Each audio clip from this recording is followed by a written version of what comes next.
จัด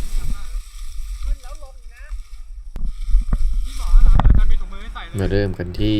ภารกิจแรกของเรานะครับเป็นภารกิจตามหาตัวเอ็กต้านะครับตัวเอ็กต้านั้นก็จะอยู่ B5 B6 นะครับระหว่าง B5 B6 ส่วนบาโวเราก็จะอยู่ C6 นะครับและหน้าที่วันนี้ของผมก็จะเล่นเป็นเรดิโอแมนนะครับก็จะทำการสื่อสารระหว่างผบ.ดำนะครับผบ.บราโวนะครับนอนแบบท่าไม่ได้สบายนะหรือสบาย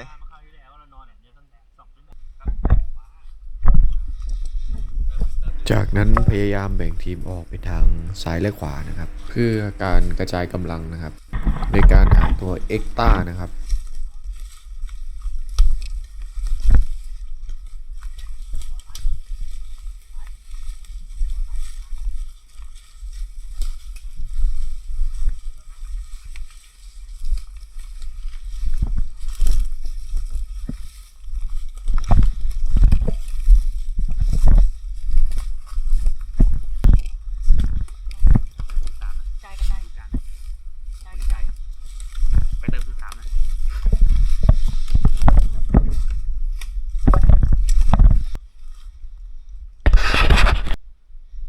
จากนั้นก็เริ่มปะทะนะครับคาดว่าน่าจะเป็นกองกำลังของชาลีนะครับ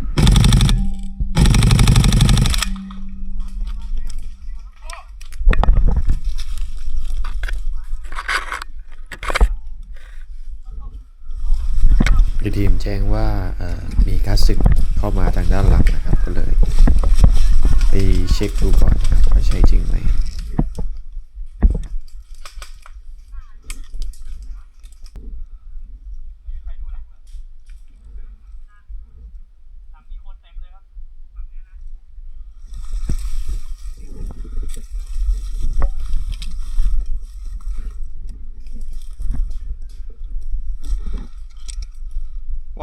มดเข้าถึงไหนละตรงเนินใช่ปะ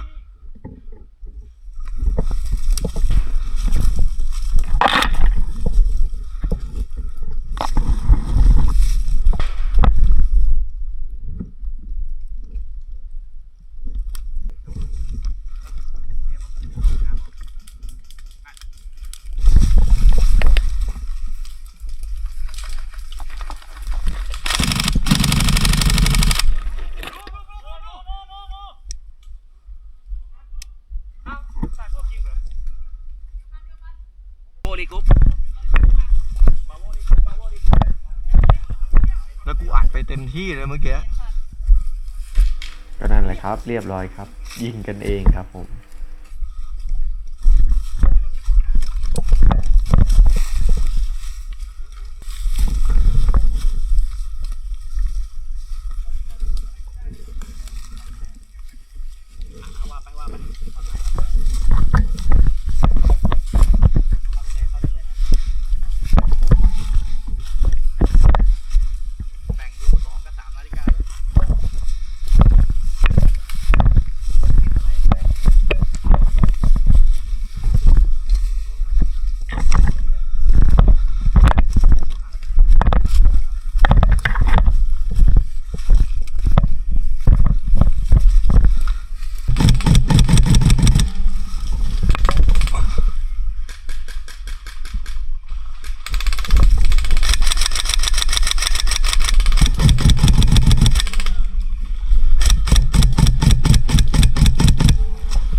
โดนครับโดนครับโดนอันนี้ผมจำเป็นต้องวิ่งจริงๆนะครับเพราะว่าเราโดนลูกหลง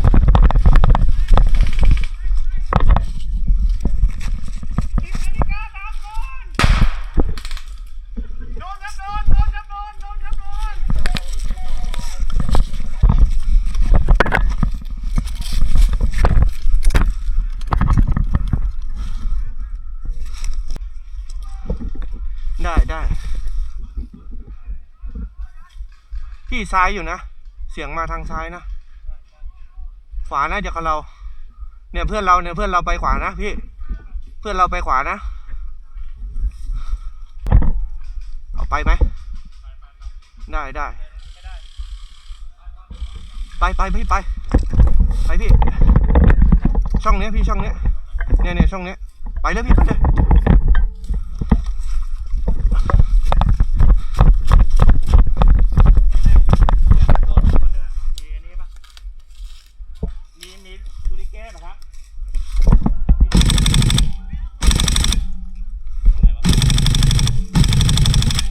ไกลเลยพี่น่าจะ40-50 เมตร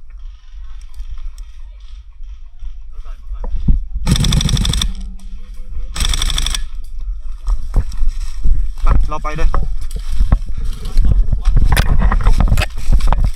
บอกว่าเอิร์ธ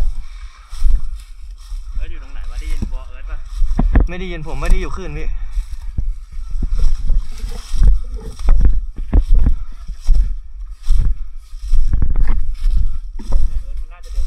ใช่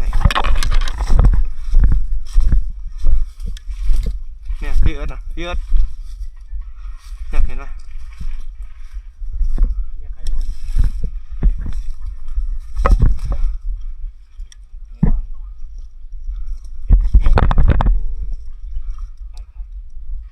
ไม่ใช่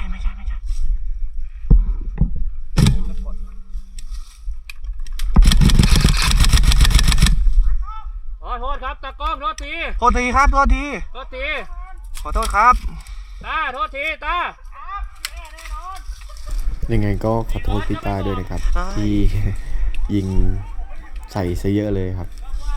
เร็วๆนี้พี่ต้าก็จะมีจัดงานมิวสิกเหมือนกัน เพราะผมรู้ว่าผมน่าจะใช่พี่ต้า 2นะครับเดี๋ยวที่ ผมรู้เลยว่าเป็นพี่ต้าเมื่อกี้เลยใส่เลย แต่ไม่คิดว่าพี่ไม่ลงไงขอโทษครับพี่เหลือ3 นาย 4 นายกับคนนี้ไปพี่ลงแนวกับน้องมดเลย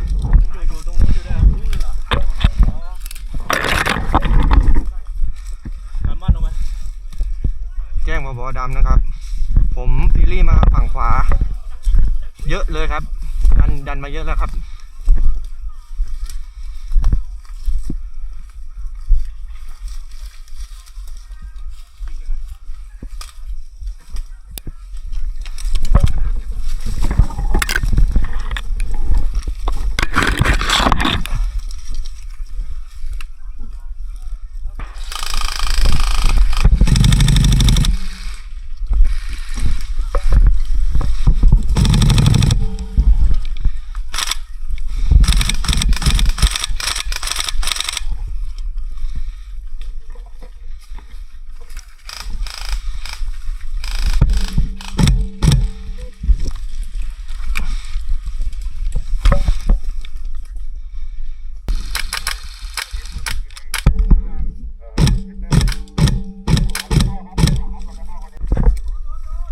บาโวครับบาโว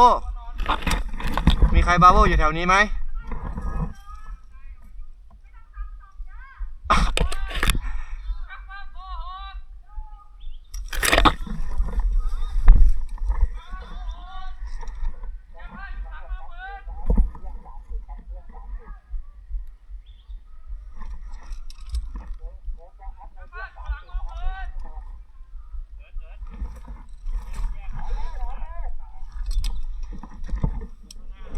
ตายหมดแล้ว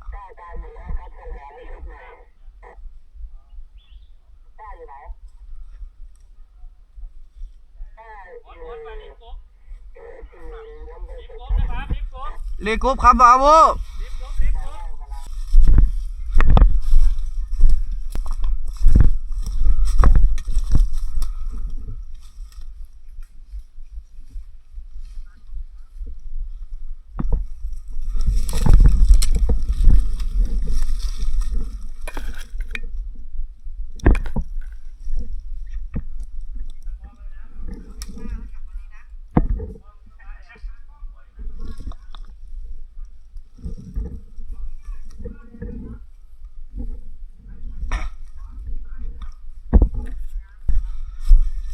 เอาไงพี่แอ๋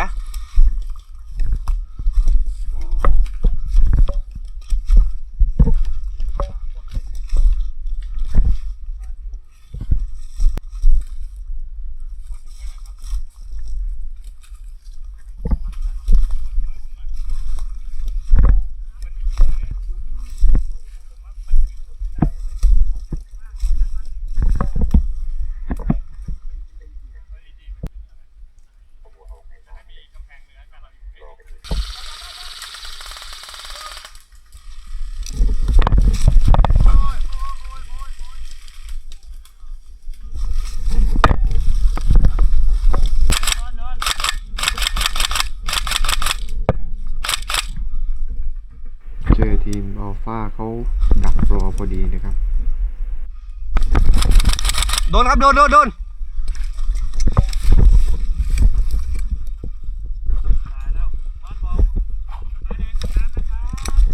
ผมเลยทำการรีบพันทูนิเก้เผื่อเขาจะพันเสร็จแล้วมายิงผมซ้ำนะครับ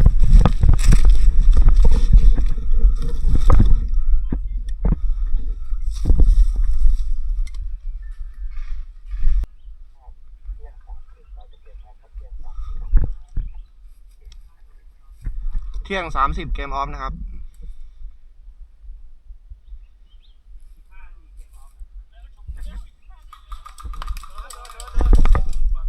เฮียจากไหนวะ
สรุปภารกิจบาโวนะครับก็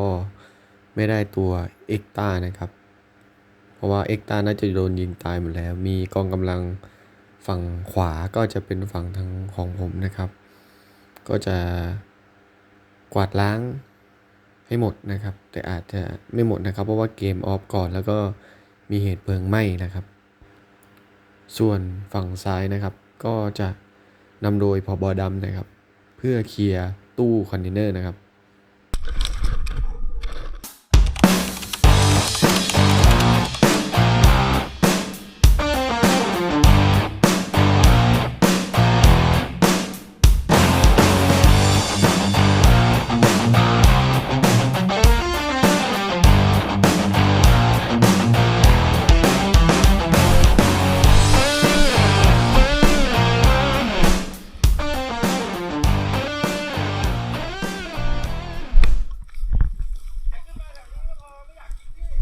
รับทราบ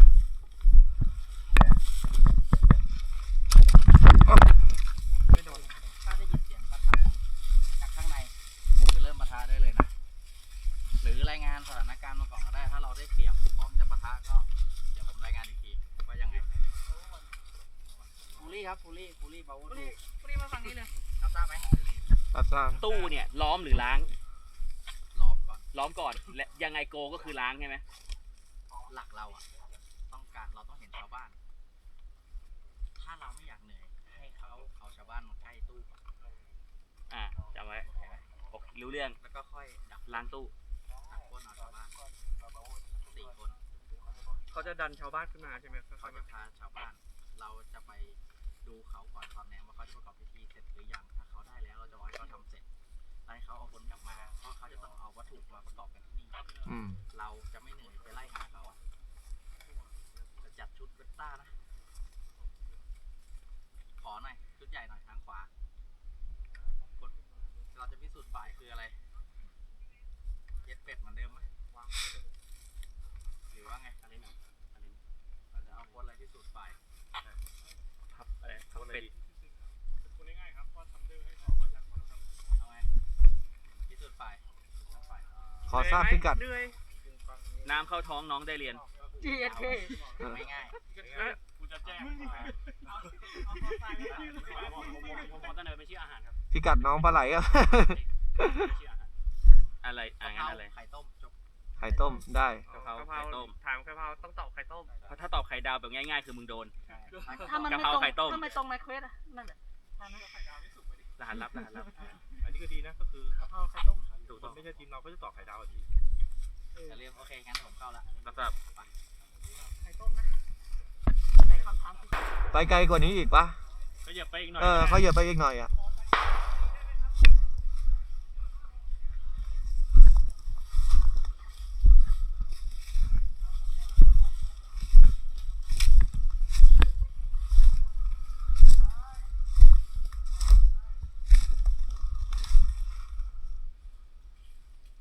คำสั่งเราอย่าเพิ่งยิงนะถ้าแบบยังไม่ขับขันจริง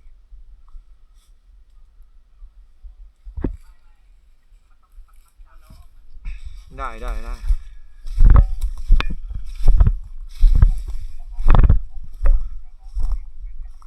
พี่เอ๋ถ้าเห็นปะทะได้เลยผบ.ดำสั่ง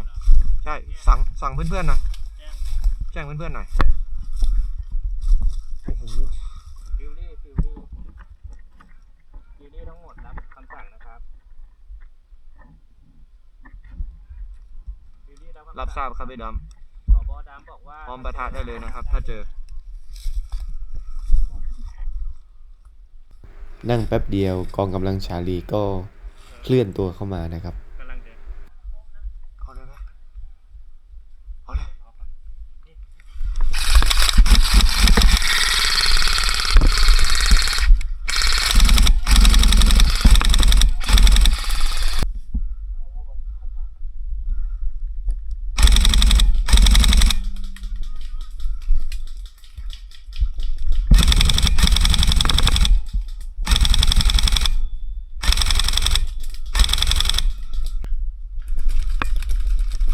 โดนครับโดน ผ้าแดงเลยผ้าแดงโดนแล้วนะ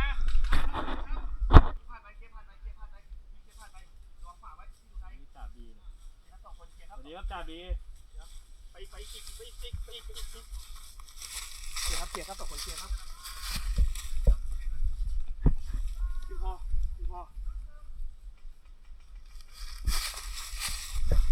เดี๋ยวข้างหน้านะหน้าขวานะแล้วของพี่มันทำไงต่อ ก็ยังไม่เกิดอ่ะ เดี๋ยวผมอาจจะต้องออกข้างนอกก่อนอะ โอเค ไม่งั้นผมเกิดมันเหมือนก็ ใช่ เดี๋ยว ได้ไหม เดี๋ยวตายฟรี เยี่ยมพี่ ครับโอเคได้ ผมก็เรื่องไม่เกิด เดี๋ยวผมอาจจะขอออกไปข้างนอกดีกว่าเราเดินออกข้างนอกก่อนดีกว่าแล้วเราไปประทบตรงนู้นแล้วเราไปเกิด ได้พี่ มันดีกว่า แจ๋ว เอ เล อย ไป ขอบคุณมากครับพี่แจ้งข้างนอกครับอาวุธออก2 คนนะครับผ้าแดงครับนี่ อ่ะเดี๋ยวผมติดไปด้วยแล้วกัน น่าจะของบาโวนี่แหละ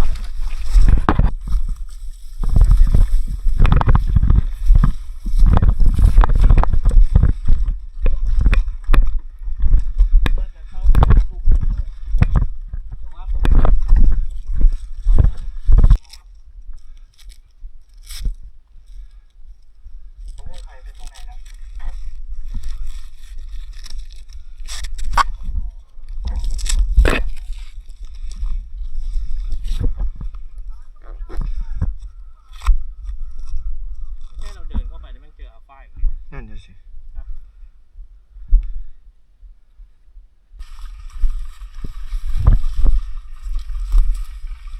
เหมือนแนวปะทะเลย ชิบหายแล้ว จะขึ้นเหรอวะ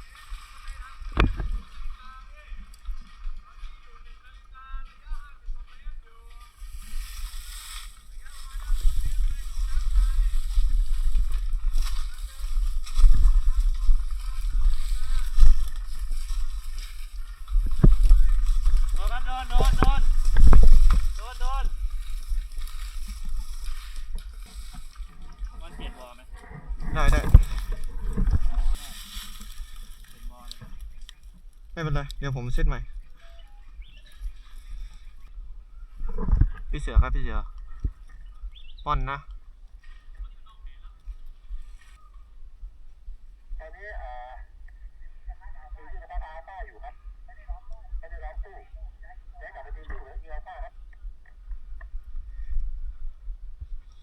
ให้กลับไปตีตู้หรือยิงอัลฟาเขาถามว่างั้นนะ ใช่พ่อได้ยินปะ ได้ยินแล้ว ม่อนกับพี่เอ๋จะเข้าไปทางแนวถนนนะ แต่ว่ามาทางนี้ไม่ได้นะว่าต้องออกข้างนอก จะต้องปะทะไปก่อนนะครับ ตอนนี้ยังไม่มีคำสั่งอะไรเพิ่มเติม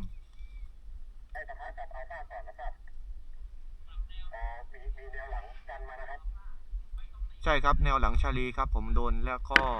ออกมาเกิดใหม่แล้วก็เข้าไปแนวถนนใหม่ แต่ตอนนี้ผมอยู่ในเขตปะทะอยู่ ไม่แน่ใจว่าเป็นบาโวไหม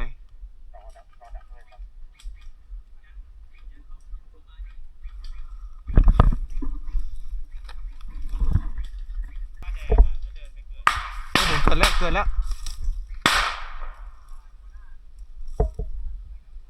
ล้วพี่เกิดแล้วฮะ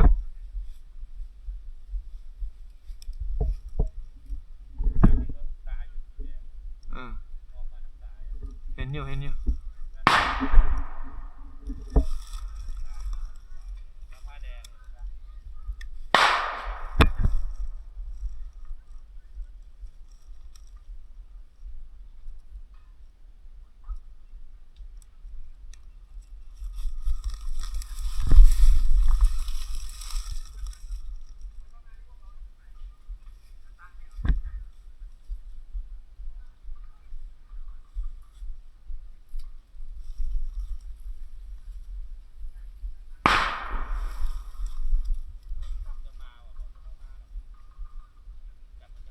มาเขายิงถึง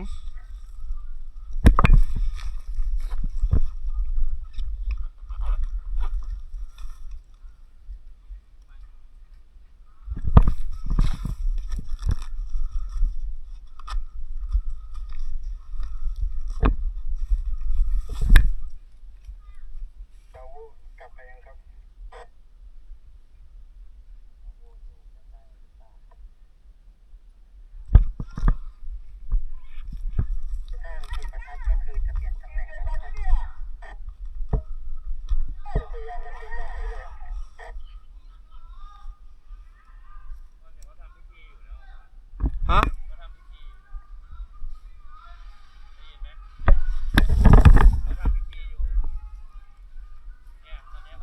อยู่ฝั่งนู้นพี่เสียงนู้น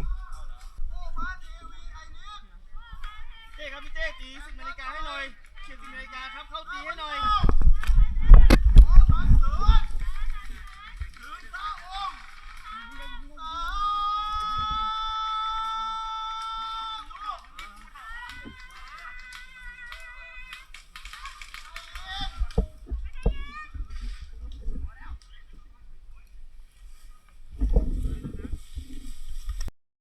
สรุปนะครับ